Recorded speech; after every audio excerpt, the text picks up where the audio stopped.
Matapos ang 3 dekadang agawan sa politika, nag-public apology sa kauna-unahang pagkakataon ang pamilya Nograles sa pamilya Duterte. Dumalo si Pangulong Duterte sa kaarawan ni Davao City 1st District Representative Carlo Nograles sa Davao City kagabi. Doon sinalubong ni dating House Speaker Prospero Nograles ang Pangulo. I apologize publicly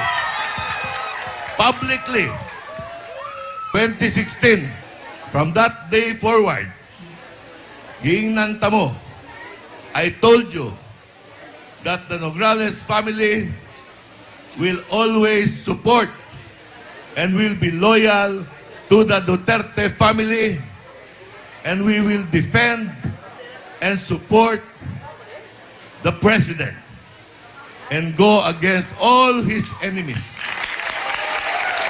Personal pang nanumpa sa Pangulo ang nakababatang Nograles bilang miyembro ng PDP Laban. Alright, yun po, narinig po natin yung yung si late Prospero Nograles na kung saan talagang sumuporta po sa ating Pangulong Duterte nung panahon na siya po ay Pangulo, at yung unity ng pamilya Nograles at pamilya Duterte nung panahon yun ang nag-initiate po itong kanilang tatay o pinaka-leader ng Nograles clan, magiging loyal, magiging tapat, at ang kanilang pag-unite upang maisulong ang pagkakaisa ng Nograles Duterte dyan sa Davao ay pinagtibay po. Ngunit ano nangyari? So bago po natin ituloy ang ating reaction video ngayon, welcome po kayo sa ating channel, Reaction TVPH. Sa lahat po ng ating mga subscribers, maraming salamat sa patuloy niyong pagtitiwala sa ating channel, sa ating mga reaction videos. At sa lahat po ng hindi pa nakasubscribe, mag-subscribe na po kayo, i-like at i-share ang ating video. So wag na po natin patagalin. Marami po tayong mga issue na i-react ngayon. Nandyan si Stella Kimbo, nandyan si Jay Tariela, nandyan po, marami po tayong pag-uusapan ngayon, at samahan niyo po ako sa video na ito na react po tayo sabay-sabay. Ayan, Nograles, ngayon, ano ba talaga ang naging problema? Madali pong makalimot, no? Madaling makalimot kapag limpak-limpak na ang nasa harapan mo. Ang ibig ko po sabihin limpak-limpak, limpak-limpak na kaibigan.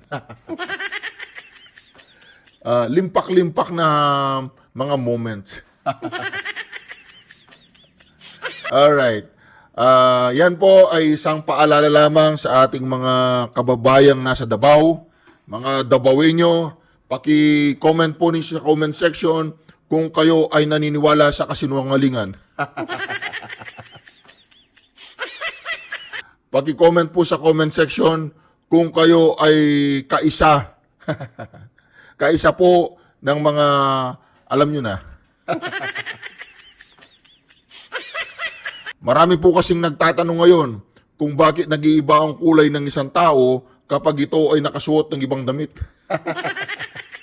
Mantakin mo, yung batang Nograles na numpapa sa PDP Laban, kasi magiging siya, social climber. Hindi, yung tinatawag nilang civil service consumption. Alam niyo po, mahirap po. Mahirap ang napapalibutan ka ng mga magnanakaw. Nakakahawa po yan. So tapos na po tayo sa mga Nograles. Nanumpa sila na magiging tapat. Dalawa yung kamay ko. Ano nangyari dyan? Tingnan natin kung ano nangyari. Yan. So, yan po ay isang katibayan. Isa na lang. So, yan po isang katibayan na ang Nograles ngayon ay nagkakaisa sa Davao. Sila po'y magkalaban. Okay lang po naman nasa democratic country po tayo. Tayo po ay malayang lumaban sa mga taong mababait at mabubuti. Lalo na ang mga kasama mo ay mga buhay at magnanakaw. Hindi po, kidding aside, ang Nograles po ay nakapagdesisyon na at nag-public apology si late Prospero Nograles, former House Speaker of the House. At itong kanyang mga anak, hindi siya naiintindihan. O baka po itong si, anong pangalan niya? Si Migs. Tsaka si Carlos, baka po hindi po sila masunurin sa ama. Wala pong Duterte ganyan. Ang mga Duterte, kapag allied kanila, kapag kaibigan kanila, kapag sila po ay kasama mong lumalaban sa tama, huwag ka lang gagawa ng mali, maliligwak ka. No, Kuya Will. Ano, nakargahan na? Naaawa ako sa show mo minsan eh. Gusto ko na nga maglagay ng advertisement eh. Reaction TV PH YouTube channel. Kaya lang okay na yan. Huwag na ako magpa-advertise sa'yo. Nakargahan na ka na rin. Ng mga impormasyon, malay mo, itinaas ng Pangulong Duterte ang kamay ni Sir Willie. Ibaba natin. Sabi niya, close ba kayo ng mga Duterte? Ay, hindi. Pero doon sa Maisog, kung maka-artist siya, talagang pampamas.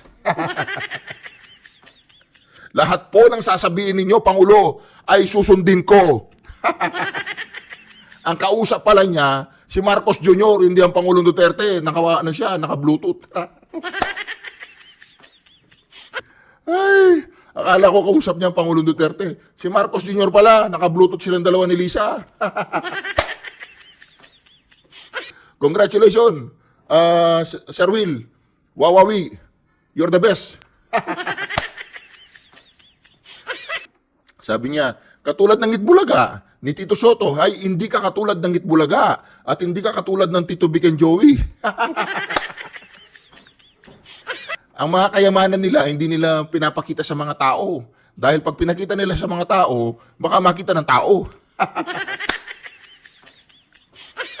Balikan po natin itong ating Prospero Nograles ay nagpahayag ng public apology, nagpahayag ng loyalty, nagpahayag ng pagkakaisa sa mga Duterte, kaya naman naglaban ngayon si Carlos tsaka si Tatay Digong. Magaling din, mga masunurin na bata, masunurin na mga anak, ang mga anak, siguro kung buhay lang itong si Manong Prospero, palagay ko naligwak tong dalawang to eh. Sabi siguro ni Manong Prospero, kayong dalawa, halika rito. Ikaw. Maganda ka na ngayon eh. Halika rito. Wow! Kakalabanin niyo yung matanda? Wala ba kayong mga kukote? Ikaw, Carlos, di ba ginawa kanyang cabinet member? Ngayon saan mo siya nilagay? Doon sa cabinet. Yan po ang mga tinatawag nilang ligwak. Ngayon, kapag natalo si Carlos, 100% naman matatalo yan. Kahit maglabas pa ng 10 bilyon sa mga ayuda, si Tambaluslos dyan sa Davao, magsama-sama pa silang lahat at mangampanya sila dyan, lahat ng mga Quadcom, lahat ng mga tinatawag nilang mga bagong Pilipinas, lahat po yan maliligwak. Mahirap pong baguhin ang mga isipan ng mga Davaoenyo kung naranasan nila ang Duterte brand of leadership. Ayaw nilang maging katulad ng ng Tacloban. Ngayon, kung ang mga taga Davao matatalino at ginawa nila ang Daban parang Tacloban, hindi sila matalino. Sila ay genius. Tingnan mo si Tambaluslos, genius. Kaya pag pumunta ka ng Tacloban, parang pumunta ka ng Lahos. Pantakin mo, si Marcos Jr., nag-i-invite siya ng investor sa Laos. Alam niyo po ba ang Laos? Laos nga eh. Hindi ko po dinidiscriminate ang Laos, pero hamak na mayaman po ang Pilipinas doon. Period. Point blank. Parang ikaw, halimbawa, ikaw ang may-ari ng SM. May-ari ng SM. Tapos pumunta ka ng palengke, nagyaya ka ng mga investor doon, yung mga nagtitinda ng isda. Sasabihin mo sa kanila, bumili kayo ng stock, ng SM, mag-invest kayo sa SM. Hindi naman nila naintindihan yun eh. Tapos itong si Marcos Jr., nandun, nagtatalumpati sa Laos. No, mag-invest kayo. Yung bansa nga nila, hindi nila ma-investan eh. Baka naman, mayaman na ang Laos ngayon. Wala lang tayong investigative reaction TVPH na mag-iimbestiga kung magkano yung GDP ng Laos. Wag ko na po sasabihin. Mas mataas po yung sa atin.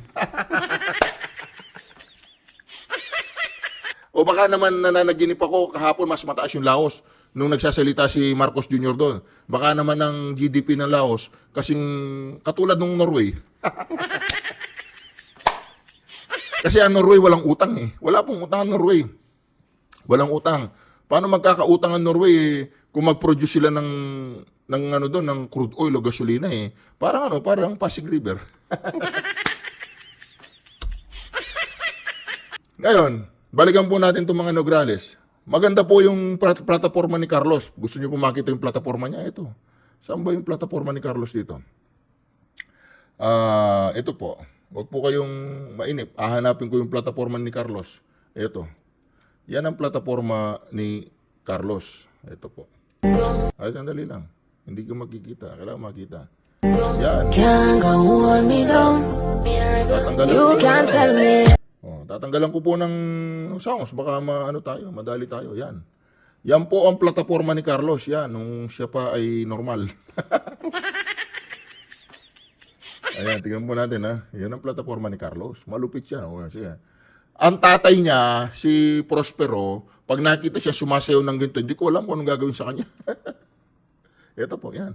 Tinanggalan ko po ng tunog. Lalagyan ko na lang, no? La la la la la la la la la la la la la la la yeah! La la la la la la la la la la la la galing, oh, tingnan niyo. Di ba? Lawyer po 'yun. Yun po, ang ilalaban ninyo sa Pangulong Duterte, yung mga ganung sayaw. Kasi ang Pangulong Duterte, yung bibigyan kanya ng middle finger.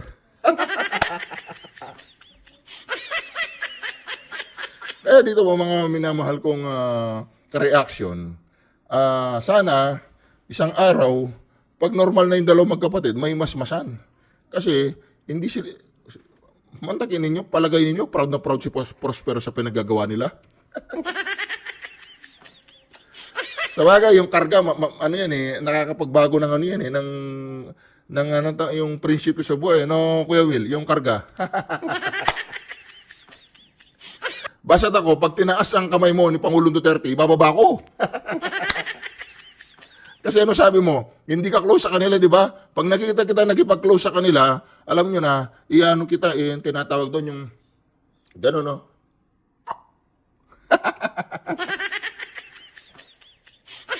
Alright.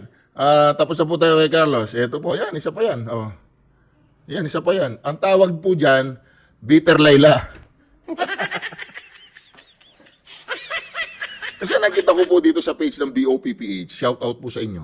Thank you for all the posts. Hinahanap ko po yung kailangan ko, nandito lahat. Pagkagising ko ng umaga, binuksan ko yung yung computer ko, nakita ko po yung BOPPH. Ang sabi ng BOPPH, i-rack mo na lahat ito. Anyway, kidding aside, gusto niyo pong marinig ang mga talumpati po ni Laila Bitter de Lima? O wag na po, explain ko na lang sa inyo. Kinabahan po siya nung naramdaman niyang ang Pangulong Duterte kakambyo ng kaliwa papuntang Senado. Kinabahan siya. Sige, parinig ko sa inyo. Nakakaya naman eh. Ayan o.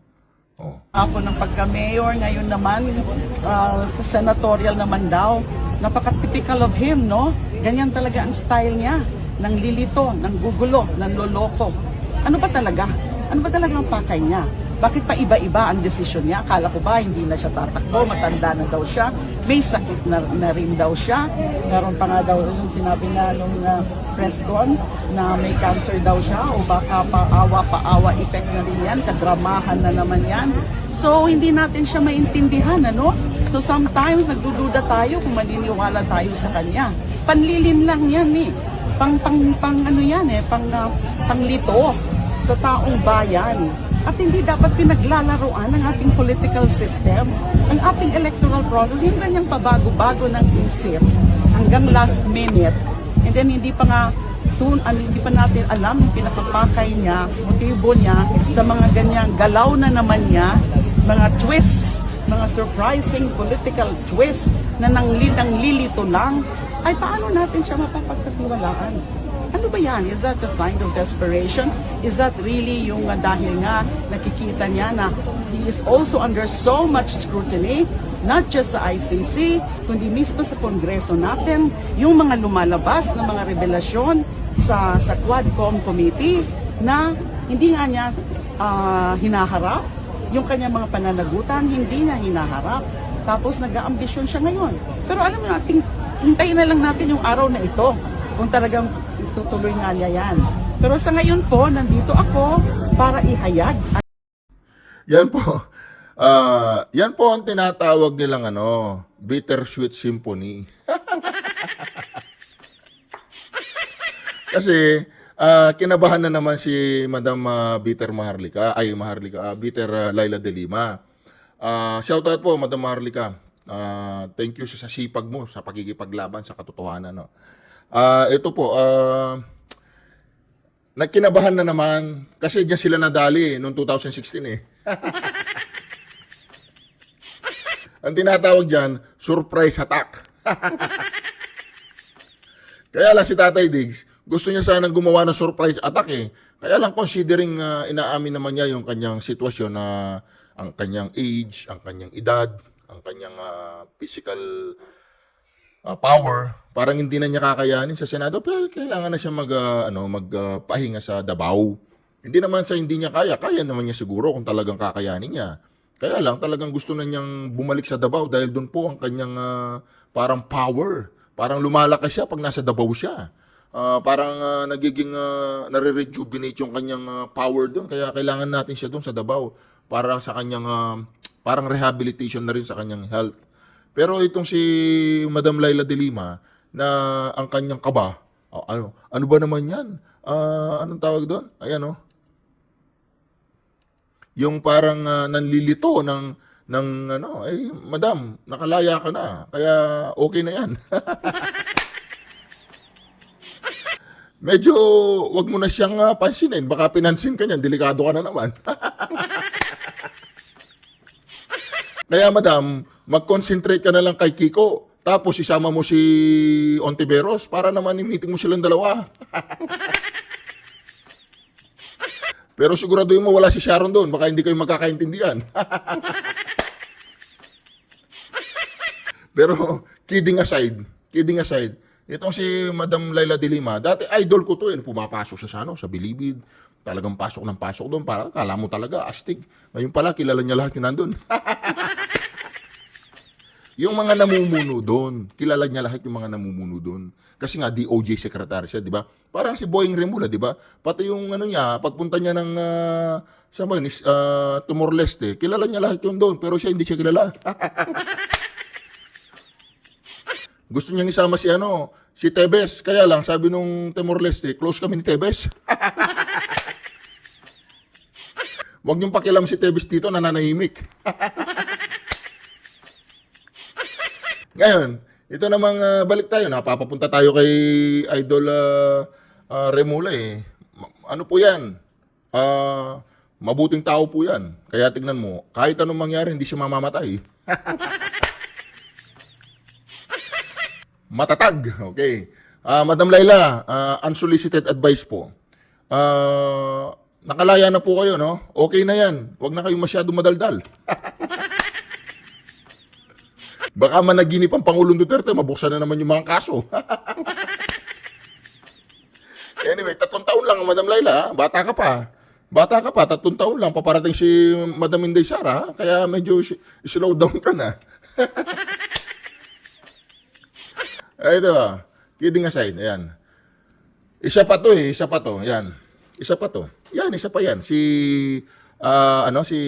Manny Pacquiao. Ito, nakulog din yata kukutin nito eh. Legend ka na eh. Icon ka na. Isa ka ng tinaguriang champ. People champ. Oh, gusto mong ipakulong si Imelda Marcos dahil sa sinasabi mong tagong yaman tsaka pagnanakaw. Ngayon, ito yung statement mo. Palagi nating sinisisi ang mga pamilya Marcos.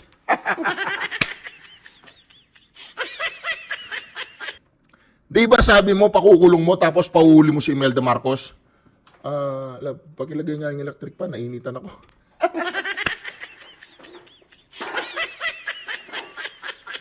Ano po kasi ito eh, yung ano ko dito, yung lugar ko dito, napakaganda ng bahay, no? Pero mainit. Inahan mo naman, medyo malakas. Kasi naririnig ng mga ka-reaction natin, akala nila may bagyo. O ito po, kidding aside, balikan natin si People Champs. Marcos pagdating sa korupsyon, no? Di ba? Maganda yun eh. Basahin po ninyo. Palagi nating sinisisi ang pamilya Marcos. Pagdating sa korupsyon, di ba nating nakikita sa panahon ni Marcos Sr. ang bansa natin number 1 sa ekonomiya? Pacquiao says even though the family's plunders has led to the creations of the Presidential Commission on Good Governance, an agency whose main task is to run after the Marcos ill-gotten wealth. Baka hindi mo po naiintindihan yun, English yun eh.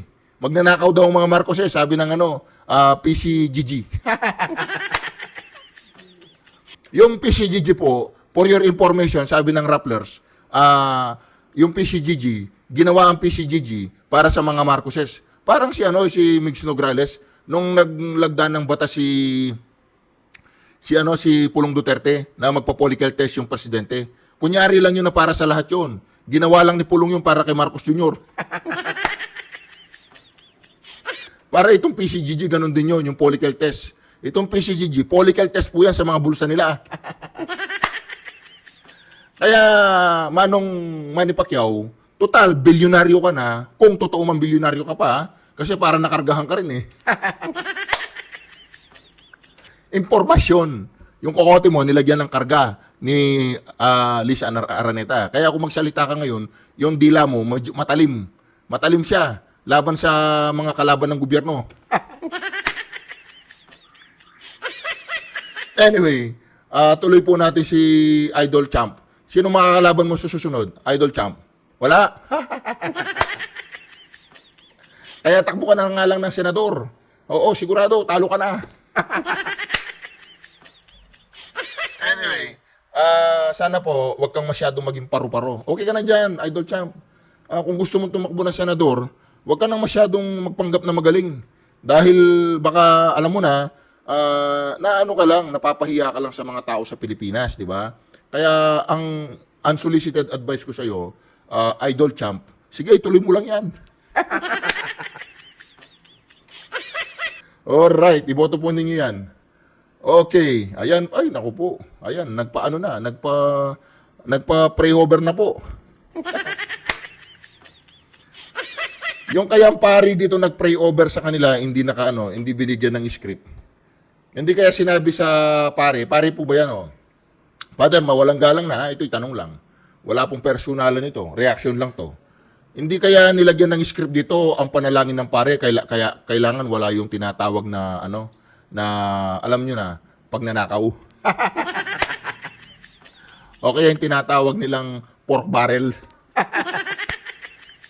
Sabi, Father, pag pinre-over mo kami, wag mo nang banggitin yung corruption tsaka pork barrel, ha?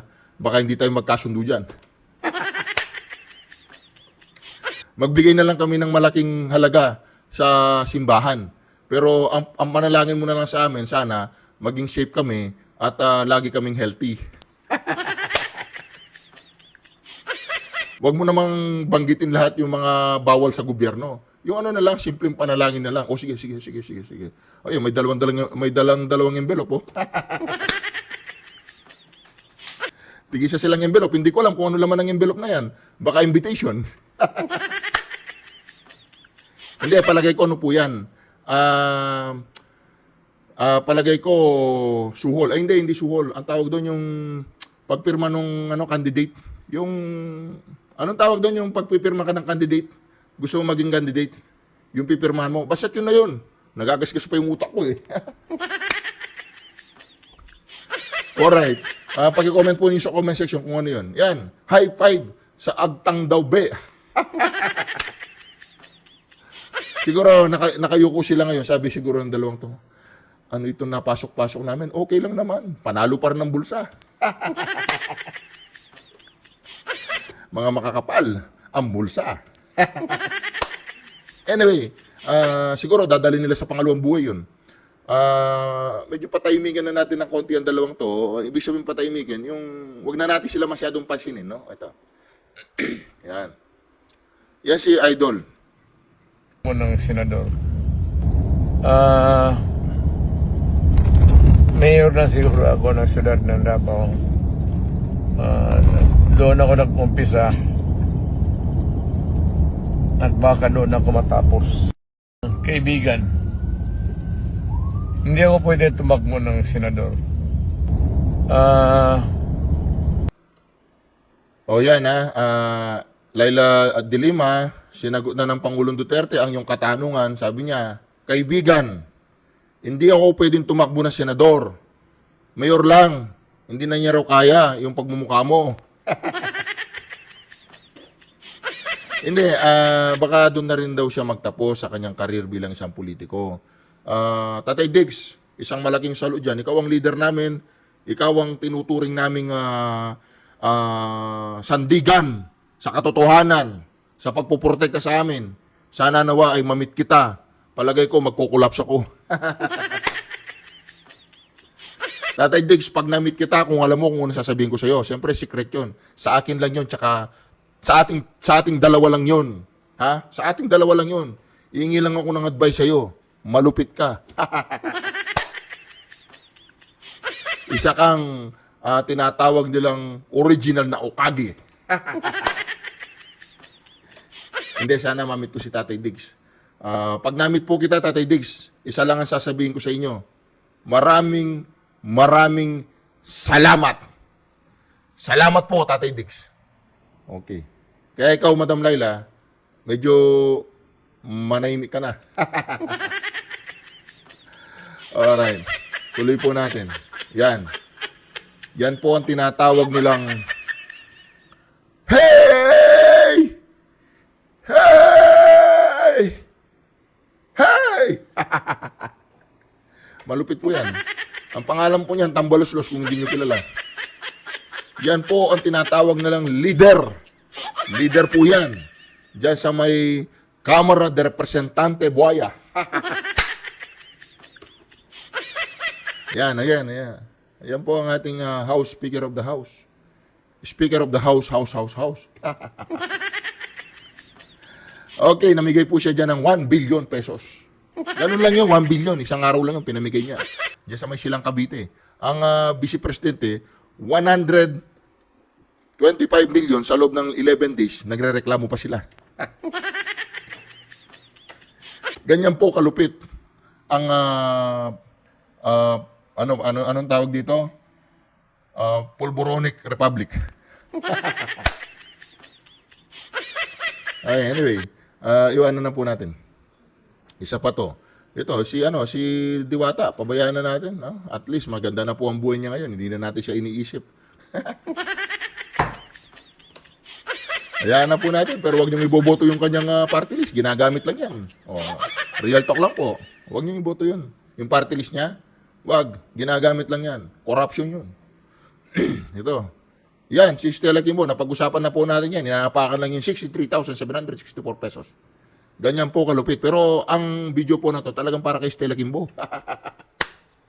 Pinatanggal po lahat ng letter Q. Diyan sa may Marikina. Pati yung alphabetic doon, yung ABC ng mga bata, pinatanggal din yung letter Q. Doon po sila, ayaw na nilang mag-associate sa letter Q. Ito po, ayan. Umpisaan po natin dito. Ito po umpisa natin dito. Ayan, isa pa yan, no? Inano na natin yan, kinover na natin kanina yan. Isang ano yan, hungas. O dito, ayan. Ayan ang idol natin. Yan, dapat yan ang itaas mo ang kamay. Pero kay Willie, hindi mangyayari yan. Maniwala po kayo. Maniwala kayo, hindi mangyayari. Tataas ang Pangulong Duterte. Dumidistansya na nga di ba? Kaibigan niya yung mga doon, sa Malacanang, yung mga security guard. Ito po, ito. Yan. Ako po. Oh, yan. Isa pa yan. Oh. Yan, oh. Sabi niya, mag-expand daw siya sa West Philippine Sea. Yung video natin, balikan yun. Yung expand daw sa, sa Philippine Sea. Gugutumin niya lahat ng mga sundalo natin doon. Anyway, iboto niyo po yan. Iboto niyo yan. Sige, gusto niyo bumagsak ang Pilipinas, iboto niyo yan. Boto niyo. Tol, inano kita dito, kinakampanya ka. Ano pangalan? Tol, basta tol na lang. Kakampanya kita dito. Basta, iboto niyo yan, ha. Huwag niyo pong kalimutan. Yan. Naku, taas na po, 57 na, oh. Yan ang Marcos yan. Tariela! Ayan. Ano po laman ng 3 bag na itim na kinuha nyo mula sa bahay ni Martin Romualdez recently? Si Tariela po, siya po ang nagbulgar na yung kinakain ng mga tauhan ng Philippine Navy ba yun o Philippine Marine doon sa may West Philippine Sea. Nagugutom puro lugaw. Sabi ni Tolentino, mag-e-expand siya. Sabi ni Tariela at Tariela, hindi nga makapunta doon yung mga resupply eh. Oh, kasi maraming Chinese. Oh, sige. I-expand mo, tol. I-expand mo. Huwag kang magrereklamo pag pinadala ka namin doon, ha? Di ba? Kaming boss mo, trabahante ka namin. Oh, pupunta ka doon. Malupit. Akala mo sino nagpapasahod sa kanila, eh, no? Si Tambaluslos. Mantakin mo, yung may hawak ng pitaka, yung asawa. Oh, tapos yung Tambaluslos, siyang may hawak ng martilyo. Ano mangyayari sa atin, di ba? Nga. Ito. Tariela, ano laman ng mga 3 bag? Nagsagutan po si Tariela. Sabi ni Madam Sas Rogando, ano po? Nakick out daw si Tariela dyan sa may PMA. Kinain niya yung merienda ng kasama, nagsinungaling. Ito, ayan, sige. Ayan, si Ben Hurabalos, hindi pinakikinggan yan. Yan. Naku po, isa pa yan, si Bamagin, yan, mga tanga. Ayun, Yan, yung best friend niya, yung Tiberos. Ayun, mag-best friend. Ay, nakita na po sila, palakpakan, ayun. Palakpakan, nakita-kita po. Nakita-kita ang mga Mongol. Ito po, diretso po natin. Oh, yan. Nako, yan po. Yan ang magiging mayor ng Davao. Yan.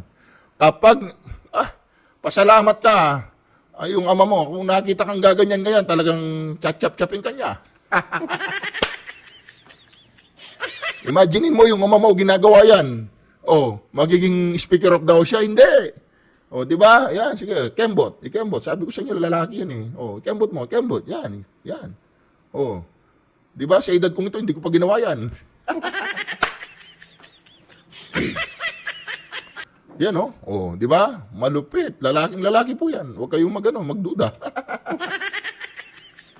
Alright. Diretso tayo. Okay, ayan. Patuloy yung pagbagsak ng gobyerno ang ekonomiya natin. Sabi nila, pataas yan, pabagsak. Mantakin mo, 57 pesos. Paano pa tayo kakain yan? Siyempre, bibili tayo, import. O, imbes na gumamit ka lang ng 40 pesos, ngayon, gagamit ka 57 pesos. O, edi wow. Halimbawa lang to, ang kilo ng isda, import natin, galing Laos. Di ba, Marcos Jr., import natin, 40 pesos. Eh ngayon, 57 na, edi ubos ang pera natin. Anyway, congratulations. Job well done. Ayan, namumroblema si Marcos Jr. kasi bakit? Yun, naligwak yung isang kababayan natin sa Saudi Arabia. Ayan, strong leader po yan. Iron fist. Golden pocket. Tingnan mo yung nasa likod niya. Yun, di ba? Kung talagang makaasta sila, yan mga yan. Normal yan. Ayan, dito po tayo. Yan. Kumusta na si Kiko? Apollo Kibuloy. Magkaroon naman kayo ng kaunting hiya. Di ba? Para sa isang taong umaharap sa patong-patong na kaso, kabilang ang human trafficking at child abuse at na nagtago pa nga sa batas. Nagkaroon pa talaga kayo ng lakas ng loob na ipresenta ang iyong sarili sa taong bayan para maging mambabatas. Risa Ontiveros, kumusta yung PhilHealth? Kumusta po yung pera ng PhilHealth? Nakalimutan mo na kasi. Naalala mo lang si Kibuloy. Ano bang meron kayong dalawa ni Kibuloy? Ba't tayo mo siyang tigilan? Ba't hindi mo na lang harapin si Kiko Pangilinan? Di ba, best friend mo yun, oh? Makakasama mo na Elisa, ano yun, sa Senado. Mananalo yun, diretso yun, sa Inodoro. Wala na, laos na si Sharon Cuneta, hindi na mananalo yun. Ano ka ba? Kung sikat pa si Sharon Cuneta ngayon, di ba, si Sharon Cuneta, gumawa siya ng pelikula, katambal niya si Gabby Concepcion, ayun, hiwalay silang dalawa. Anyway, Madam Risa Ontiveros, ipagpatuloy mo yan, nakakataba po yan. Tanan mo na si Kibuloy, wala kang pag-asa doon. Alam kasi, si Kibuloy, bilyonaryo. Bilyonaryo po si Kibuloy. Paano hindi magiging bilyonaryo? Pag-aari daw niya yung buong mundo. Hindi alam po ni Ontiveros, pag-ahari siya ni Kibuloy. Kaya umanda ka pag lumabas si Kibuloy, patatawag ka nun. Yan diretso po tayo. Ayan, si Tariela, ang gaganda po ng mga relo. Hindi lang pala si Stella Kimbo, tsaka si Abante ang maganda relo. Ayan, nakataguar. Mamahal po yan. Hindi bababa sa umigit kumulang korupsyon yan. Ano nga laman ng bag? Ba't ayaw mo sabihin, ba't inaaway mo si Sas? Umamin ka na, anong laman ng bag? Kasi si Tarielas, na-kick out daw sa PMA. Yun, ngayon, bumibit-bit ng 3 bag. Tarielas, wag mong awayin si Sas. Rumespeto ka naman. Ha? Hindi kanya ka-level. Alam mo kung sinong ka-level mo? Yung mga Chinese, doon sa West Philippine Sea, kaya nga ayaw mong pumunta doon eh. Ito po, mura lang naman siguro ang mga relo na ito, PMA cheater, J. Tarielas. Hindi po ako nagsabi niya na cheater ka, ano? Yan, for senador po yan next election, 2028, 100%. Ayan, nagpapapogi na tingnan mo yung gupit niya, parang guns. Alright, let's respect our corrupt soldier. Our honorable soldier. Okay, respect. Sila po ang nag-iingat sa kaban ng bayan. Tarielas, ano po laman ng 3 bag? Ayan, nag-away sila. Nagsalpukan po. Nagsalpukan. Mantakin mo, 253 bilyong ayuda to vulnerable sectors included. 253. Ilan po ba yung ilan yung kongresista? 300. So siguro hindi nila sinali dito yung 3 ligwak. Si Castro, Brosas, saka si Manuelita. O hindi kulang pa yan ng 4 billion para mag 1 billion kada isa sa kanila. O siguro tinanggal sino ba yun nangagaw ng mikropono? O, tinanggal na yon. Si Marcoleta tinanggal din. O sino pa? Si Ungab tinanggal din. O tsaka si Gloria Macapagal, o kumpleto na. 253 billion. Tigwa 1 billion lahat yun. Kaya dito sa natin ngayon, sitwasyon natin ngayon, kampi-kampi na lang. Pag hindi ka kakampi, nga ka. Kaya sinakto nila 253 billion. Kasi may 7 kongresista, hindi nila bibigyan ng tigwa 1 billion yan. Joke lang po yun kahit totoo. Ayan, medyo, masakit sa damdamin yung 253 billion eh. Pero yung 125 million na 11 days ginasos ng Vice Presidente, yun, hinahanap. O yan po, matagal-tagal pa yata. Ayun, lastiko, pati simbahan may letter Q. Kimbo. Si Kimbo, pati simbahan may letter Q. Talaga naman, pinatanggal na. Kasi siguro, sabi ng simbahan, ayaw kong makita yan. Sabi siguro nung pare, ano ba to? Catholic Church ba to? Oo, siguro Catholic Church yan. O hindi, baka yan, Kimbo Church. Kasi letter Q eh. O, di ba? O, hindi naman dapat kung Christian yan, dapat letter C or sabihin na nating cross. Di ba? Sinulat nila Kimbo eh. Siguro gusto niya maging Diyos. Di ba? Gusto niya maging Diyos. Gusto magkaroon siya ng kung merong Christian tsaka Muslim, merong Kiki. Kiki-chan. Letter Q di ba? Mantakin mo yan. Pati Katoliko, nilagyan ng Q. Saan pa ba? Checkin po ninyo yung mga underwear ninyo. Baka may letter Q na rin yan sa Marikina. Sabi ng mister mo, ba't may letter Q yan? Love. Siyempre, in short of Kiki-Q. Mantakin mo tong mga Kimbo na to. Talaga naman, ang kakapal ng bulsa, hindi mukha, bulsa. Pati itong, di ba, nilalagay lang po yan sa mga gate eh. Di ba sa mga bahay natin? Kung anong apelido mo, meron yung letter Q, gano'n, o letter A, letter R, or letter X. Sa mga gate ng mga bahay, yung mga sinaunang style. Iba ito eh. Yung simbahan, nilagyan niya letter Q eh. O, di ba? Anong ibig sabihin yan? Lahat ng buong Marikina, pati simbahan, pag-aari ni Kimbo. Ganun po, kayaman.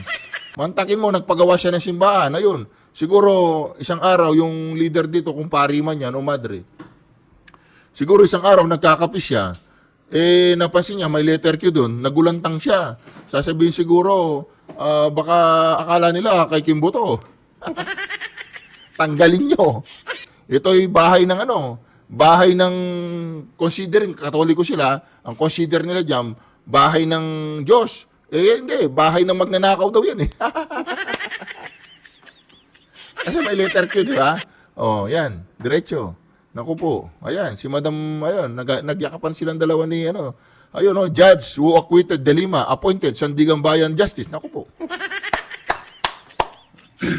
Sandigan Bayan Junk, ayun, Junk, 275 million ill-gotten wealth case versus Marcos Family Associate.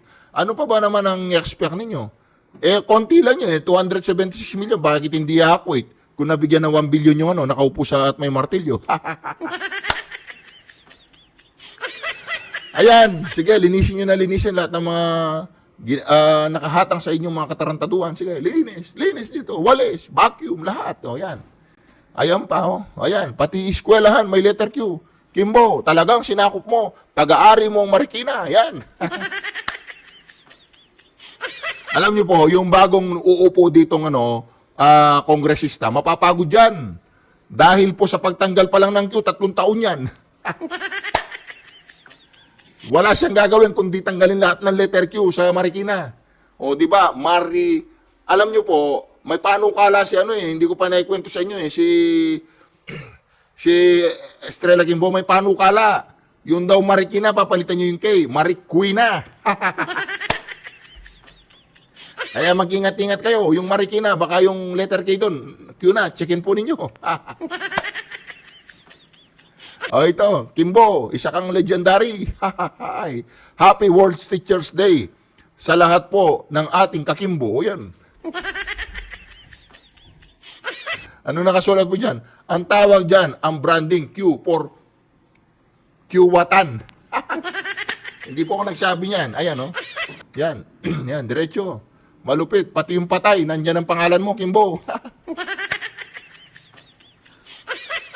Baka may sariling purinarya na itong si Kimbo, no? May sarili na po yan. Pati yung tigok na. Talaga, kung ipaglantaran yung kanilang apelido, wagas. Parang kung titignan mo, pera nila lahat yan. Naku po, ayan. Dyan na po tayo magtatapos kay Stella Kimbo, malupit. BOPPH, i-like po ninyo yan, i-subscribe nyo, gawin nyo lahat para humababuhay nila. So, dito po sa ating channel, mga ka-reaction, dito po, normal lang po ang magsabi po tayo ng mga katotohanan dito dahil sa kanila, hindi normal yon. Ngayon po, mga ka-reaction, kung hindi ka pa nakasubscribe sa ating channel, huwag mong kalimutang mag-subscribe para lagi kang updated sa ating mga reaction. Tayo po ay magbabantay dito. Tayo po ay patuloy na makikipagtulungan sa mga layunin at yung mithihin ng mga Duterte. Walang iba po, ayaw nyo po maging parang Davao ang buong Pilipinas. O gusto nyo parang maging Tacloban ang buong Pilipinas. Mamili po kayo. maging Davao o maging Tacloban, ang buong Pilipinas, yan, diretsahan po tayo. Kahit na may mga Tacloban dito, nire-respeto ko po, in all due respect. Palagay ko yung mga Tacloban, may kalaban po pala si pag-usapan natin sa susunod na video. Yung kalaban ni Tambaloslos, ang pangalan niya Nene. Yung mga taga-Tacloban, First District, iboto po ninyo yun. Kung mahal nyo ang bansa ninyo. Kahit binigyan po kayo ng pera, alimbawa lang, may nagbigay sa inyo ng pera, may nagabot, kunin po ninyo yan, kunin nyo yan, sa inyo yan. Pero iboto nyo si Nene, okay? Hindi po masamang tumanggap ng pera. Pero pagdating po doon sa balota, itusukin nyo yung tamang tao. Ayun lang po. Kahit sa parte po ng Pilipinas, pag may nagbigay po sa inyo, nag-abot ng pera, kunin nyo yan. Sa inyo yan. Hindi galing sa kanila yan kasi mas marami silang kinuha kaysa sa binigay sa inyo. Yung po ang katotohanan. Maraming salamat po sa patuloy na pagsuporta dito sa ating channel, Reaction TV PH. Ano na po tayo, road to 1 million na kasi nakalagpas na po tayo ng 100,000 subscribers. Kasama po kayo dito sa channel na ito. Tayo po ay patuloy na magre-react sa lahat ng mga current event ng ating bansa at patuloy po tayo magbabantay at papaalam ko po sa inyo kung ano po ang mga layunin ng channel na ito kundi ang pagsuporta kay Madam Inday Sara pagdating ng panahon at para makaraos po tayo at magkaroon po tayo ng pag-asa. Hindi po katulad ngayon. Tignan po ninyo nangyayari sa ating bansa. Kayo po ba ay masaya? Pakiramdam po ninyo yung ating mga iiwanan, mga next generation ng mga Pilipino. Pakiramdam po ninyo, mas maganda ba yung Pilipinas na dadatnan nila kesa sa dinatnan natin? O mas mahirap yung Pilipinas na dadatnan nila kesa sa dinatnan natin? Nasa mga kamay po natin yan, wala sa mga kamay nila. Pero depende na lang kung Smartmatic, nandun sa isang pindot lang. Napagod na tayo na napagod sa kakakampanya sa mga slate ng PDP laban. Isang pindot lang pala sa Smartmatic. Talo lahat. Anyway, panalangin po natin. Wala namang imposible dyan, di ba? Hindi ko naman sinasabing lahat ng mga taga-Smartmatic ganun. Ang sinasabi ko lang po dito, mga ka-reaction, manalangin, ipanalangin po natin ang mga leaders natin, ipanalangin natin si Marcos Jr., si Romualdez, si Escudero, lahat po ng mga general leaders, ipanalangin po natin sila. Wala naman po tayong layunin dito kundi magtagumpay sila eh. Kaya lang natin sila nililigwak dito sa channel na to para magising. Kung tama naman ang ginagawa nila, bakit natin sila sasabihin ng mga masasamang salita? Pero kung nakakaramdam na po tayo na ang nasa ang nakapiligro na po ay yung kinabukasan ng ating bayan ay magsasalita po tayo. Syukran. Bye.